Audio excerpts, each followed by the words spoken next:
came to you from FCE FM 93.7, the teacher's voice. The time now 30 minutes past 9.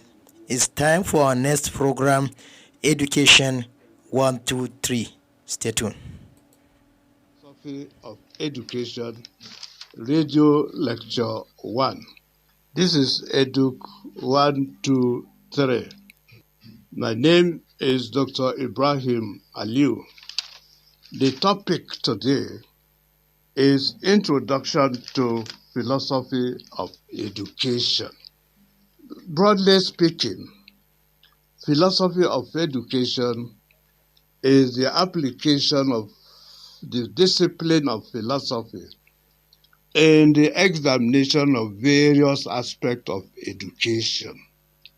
Philosophy of education occurs very frequently when matters or issues relating to education are being discussed. It is even believed that every aim in education is based on a philosophical principle. Therefore, we cannot separate education from philosophy. The purpose of this course is to introduce students to the various concepts, theories, and principles of philosophy in the examination of educational problems, so that students will be aware that for every educational judgment, attitude, principles, there's always a philosophical assumption. In fact, this is what is actually referred to as philosophy of education. The program is organized around traditional philosophical categories so that students will gain familiarity with central concerns, especially in metaphysics, epistemology, axiology, as they apply specifically to educational principles. Metaphysics is the study of ultimate reality. Epistemology is the theory of knowledge, while axiology is the theory of values. We shall also examine the leading schools of philosophy as they relate to education, their major themes in their relation to education. Well, it has not been assumed, however, that students are well grounded in philosophy, and for this reason, there is a systematic introduction of the students to the major philosophers who have concerned themselves with education, particularly Plato, Aristotle, Socrates, Dewey, and some contemporary thinkers, including Nigerian scholars and their educational ideas. This course, Philosophy of Education, is very vital in teacher education program because of the benefits prospective teachers are likely to derive from the study. We cannot, however, discuss philosophy of education without, first of all, having a ground knowledge of what philosophy is all about. And for this purpose, we shall begin with the concept of philosophy, because it is only when we understand what philosophy is that we can adequately apply it to education. Now, what is philosophy? People are often apprehensive of philosophy because it is generally regarded as the most abstract of all disciplines ever known to man. Hence, people always have that apprehension that philosophy is difficult to understand even before they embark on the study. In fact, it is even argued that almost every philosopher is capable of giving his own definition of philosophy. And also, one major problem is that there is a considerable disagreement among philosophers with regards to the subject matter of philosophy. That is, what should be included in the study of philosophy and what should be left out.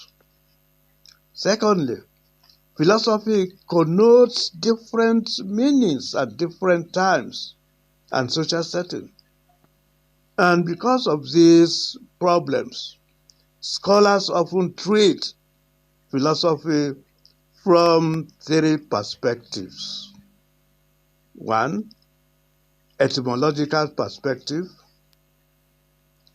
philosophy in the common sense, and the technical meaning of philosophy. We shall examine these three categories separately, and we shall accompany them with various examples. Let's start with etymological perspective. By etymology, we mean the root or origin of any concept. So in this context, philosophy is derived from the Greek word philosophia, which literally means the love of wisdom. Among the Greek society, wisdom was originally equated to mean knowledge or the pursuit of knowledge or intellectual excellence. Therefore, in their pursuit of knowledge or philosophical wisdom, philosophers never stop asking questions and attempting to provide reasonable answers to them. Philosophy can therefore be regarded as a rational investigation about fundamental problems, about the nature of man and the world in which he lives.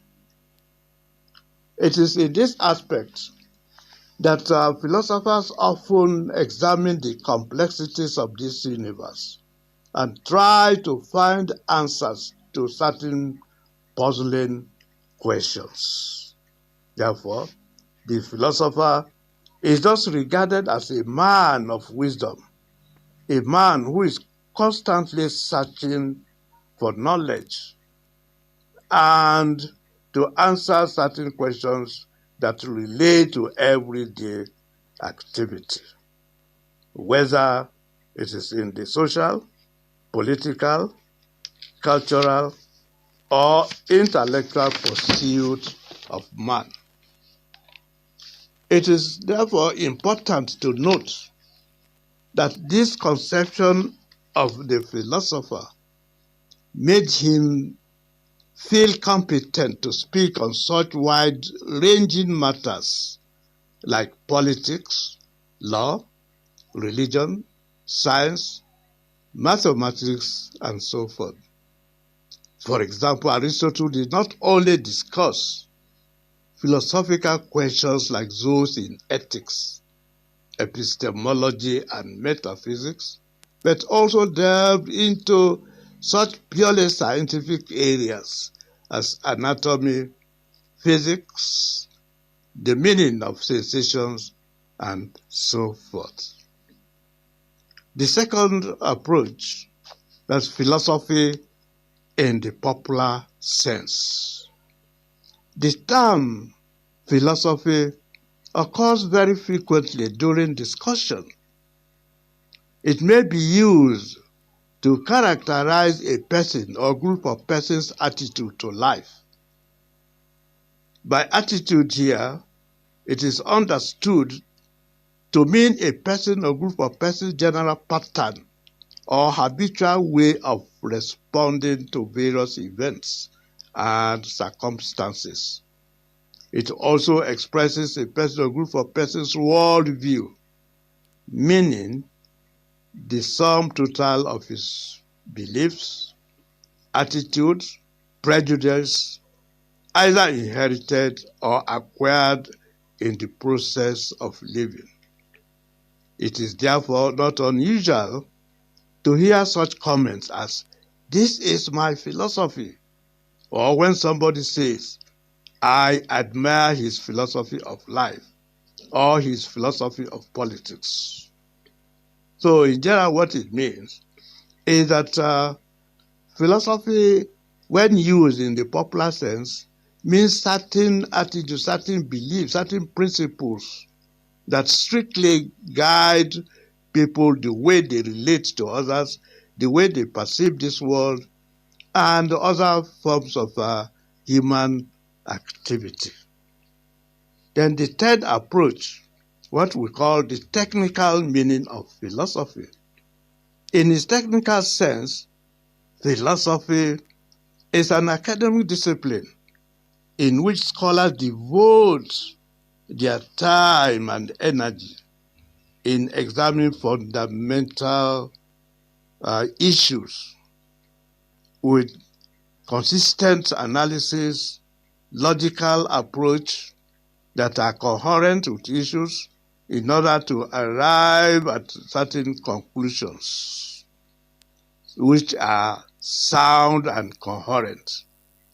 Therefore, to philosophize is to engage in the strenuous activity of thought and to pursue it with no other aim than to satisfy the human mind. When you examine these three categories of philosophy, this third one, the technical meaning of philosophy, is more relevant to philosophy of education, which is our main discussion. Now, having examined those three categories in the usage of philosophy, what are actually the motives for philosophy?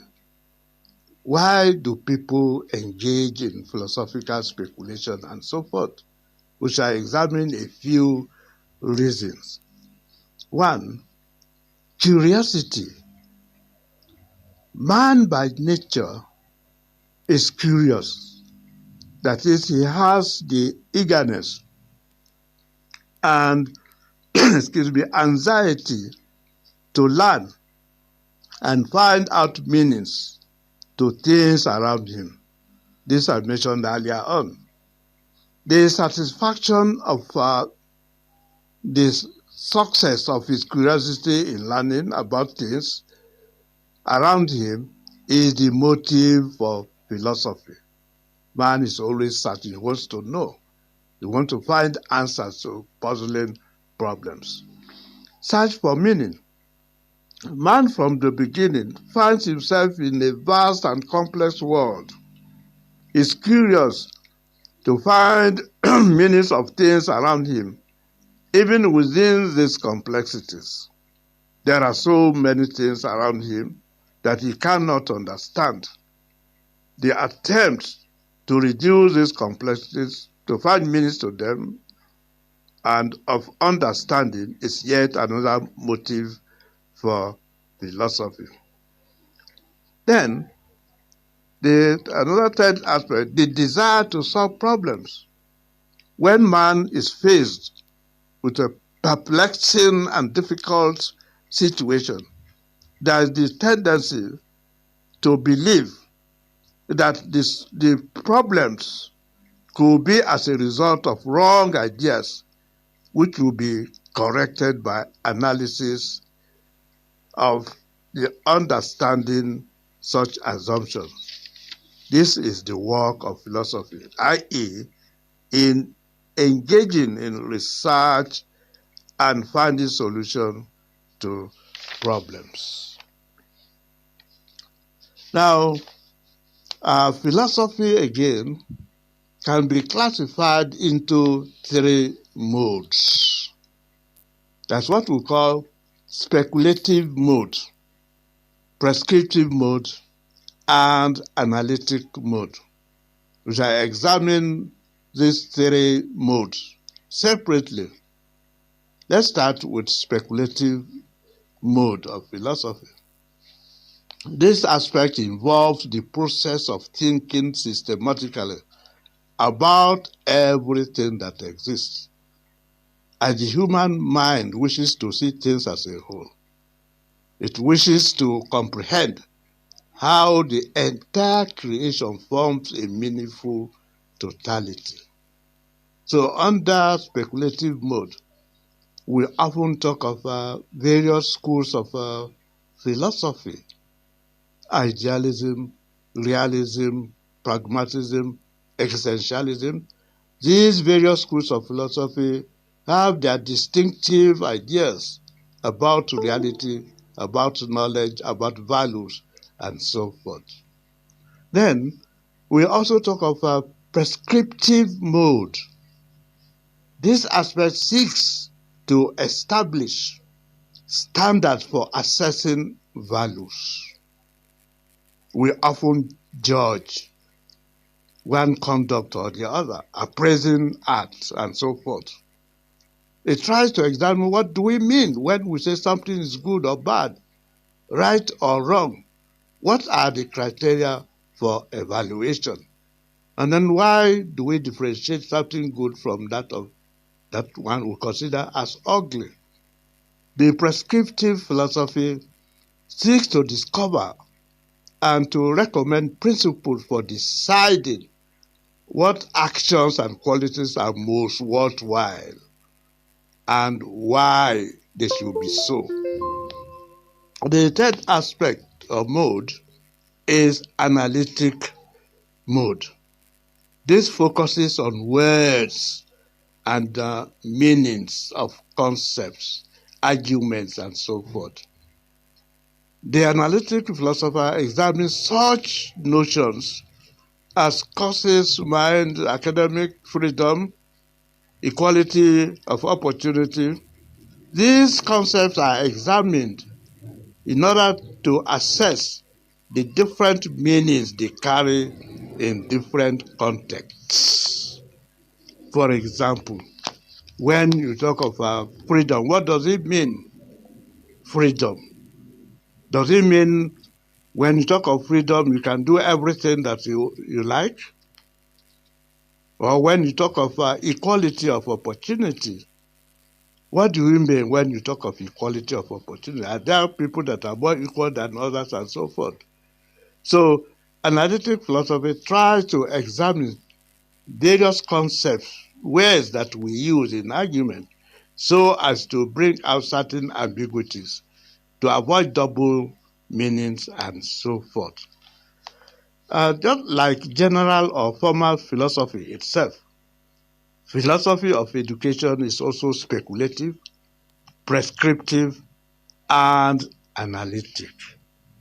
Speculative philosophy of education tries to establish theories of the human mind, society, and the world by which to order and interpret the conflicting data of additional areas of research and behavioral sciences.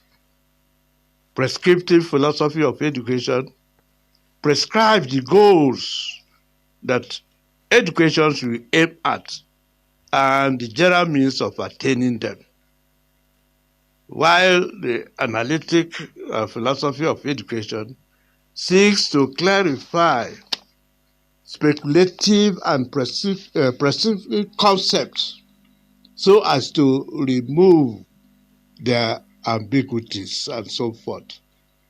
This is why in analytic approach, we examine clearly what, for example, certain concepts like discipline, what does it mean? What is punishment? Must every person that disobeys the rule of the school be punished? Should there be certain rules that guide the use of punishments and so forth? We shall stop here, then we'll continue next time. Salute came to you from AFC